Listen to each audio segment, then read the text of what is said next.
आधी रात के करीब तूफानी झक्कड़ के शोर से चार्ल्स को लेंस की आंख खुल गई। वो अपने बिस्तर से निकला और खिड़की में जा खड़ा हुआ, जिसके पट तेज हवा के बायस जोर जोर से बज रहे थे। अगरचा चांद निकला हुआ था, लेकिन इसकी रोशनी गहरे बादलों में गुम हो चुकी थी। चार्ल्स कोलिंस ने खिड़की से बाहर सहन में निगाह दौड़ाई तो इसे घोड़े पर सवार एक शख्स दिखाई दिया, जिसने 200 बरस कदीम लिबास पहन रखा था। फिर वो अचानक ही वो चार्ल्स की नजरों के सामने गायब हो गया। ये अक्टूबर 1959 की बात है। चार्ल्स इन दिनों एक इंजीनियरिंग फर्म में सेल्समैन था।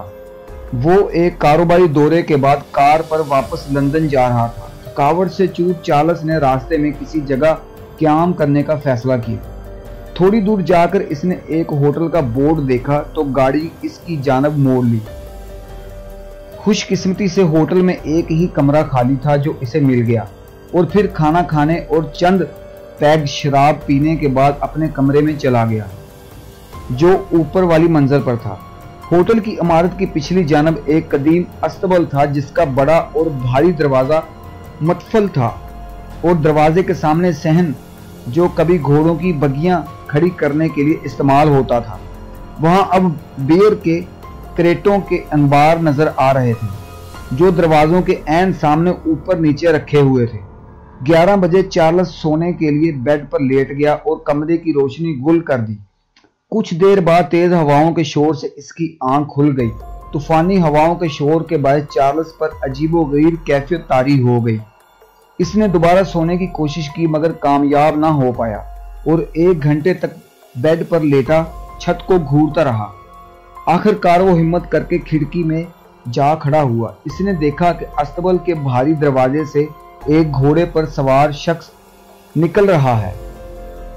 सवार के आगे आने पर चांद की रोशनी में जब चार्ल्स ने इसका जायजा लिया तो देखा कि इसने 18वीं सदी के दौर का लिबास पहन रखा है। इसके कंधे पर पिस्तौल लटकी दिखाई दे रही थी। इसने मुंह पर नकाब और सर पर हैट पहन रखा था। अपने लिबास और अंदाज से वो पुराने जमाने में शाहराहों पर वारदातें करने वाले डाकुओं जैसा दिखाई दे रहा था। चार्ल्स को यूं लगा जैसे कि सवार सहन में खड़े किसी आदमी से बातें कर रहा है, मगर चार्ल्स को वो आदमी दिखाई ना दिया। फिर अचानक चार्ल्स की नजरों के सामने ही वो सवार इस तरह गायब हो गया जैसे फजा में तहलील हो गया हो।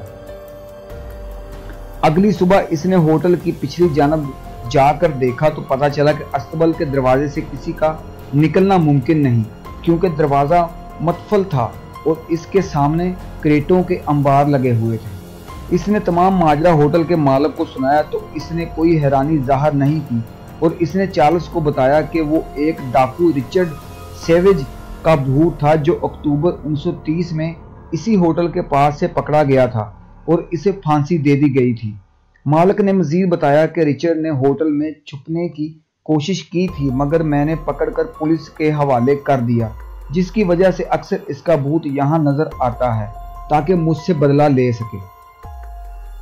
इस वाकया को 3 बरस गुजर चुके थे। होटल में क्याम पजीर 2 अमरीकी शहरी रात के वक्त टहलते टहलते अस्तबल की जानब चले गए। वहां इन्होंने घोड़े के टापों की आवाज सुनी। फिर थोड़ी देर बाद इन्हें सवार भी नजर आ गया, जो मौजूदा जमाने का दिखाई नहीं देता था और दरवाजे से निकलकर खुद बखुद ही गायब हो गया।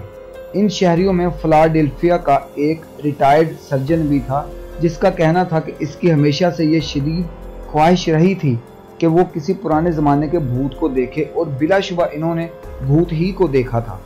मकामी तारीखदान मिसेस मोले जॉर्ज ने अपनी तहरीरों में इस बात की तस्दीक की कि ये भूत पहले 1850 में दिखाई दिया, जब अस्तबल में काम करने वाले 2 मुलाजमी ने बताया कि वो काम में मसरूफ थे कि इनके पास एक घोड़े पर सवार अजीबोगरीब हुलिये में एक शख्स आया और इसने इन्हें कहा कि वो इसे यहाँ छुपा लें। फिर इससे पहले कि वो इसे कोई जवाब देते, देखते ही देखते वो गायब हो गया। मिसेस मार्ले का कहना था कि रिचर्ड का भूत हमेशा अक्टूबर के महीने में ही नजर आता है।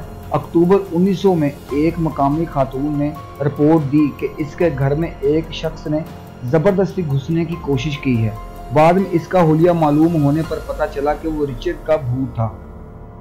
چارلس نے تمام واقعہ کو بلانے کی کوشش کی اور ہوٹل کا بل ادا کر کے اپنے سفر کا ارادہ کیا۔ گاڑی میں بیٹھنے سے قبل ہی اس کے دل میں ایک بار پھر وہ جگہ دیکھنے کی خواہش پیدا ہوئی جہاں اسے رات بھوت نظر آیا تھا۔ ارد گرد کسی کو موجود نہ پا کر وہ چپکے سے پیچھے کی جانب چلا آیا۔ اب پتہ نہیں کہ یہ چارلس کا وہم تھا یا سچ مچ اسے استبل کے اندر سے گھوڑے کے ٹاپوں کی آواز سنائی دی جو باہر کی جانب بڑھتی چلی آ رہی تھی۔ چارلس کا کہنا تھا کہ اسے یہ بات بتانے میں کوئی شرمندگی محسوس نہیں ہوئی کہ اس نے وہاں سے ایسی دوڑ لگائی کہ پیچھے مڑ کر بھی نہ دیکھا اور گاڑی لندن کی جانب بھگا دی۔